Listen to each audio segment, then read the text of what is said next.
এইচএসবিসির সাথে securities and exchange কমিশনে আজকে একটা বৈঠক অনুষ্ঠিত হয়েছে। সেখানে বিভিন্ন ইস্যু নিয়ে আলোচনা করা হয়, যার মধ্যে শেয়ার বাজারে T1+ সেটেলমেন্ট চালু নিয়ে আলোচনা হয়। এখানে টি স্ট্যান্ডস ফর ট্রানজাকশন ডেট, অর্থাৎ রবিবার শেয়ার কিনলে সোমবার সেল করা যাবে, যেটা আমাদের বাজারে বর্তমানে T2 চলছে।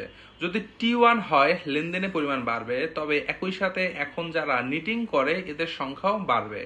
দেখুন, T1 চাইলেই হুট করে করা যাবে না, এটা একটা লং টাইমের প্রসেস, অবজারভেশনের বিষয় রয়েছে। আজকে বাজারে লেনদেন হয়েছে মাত্র 250 কোটির একটু বেশি। T1, T2, T3 যাই করেন না কেন, বাজারে দরকার নতুন ফ্রেশ টাকা, নতুন ফান্ড দরকার।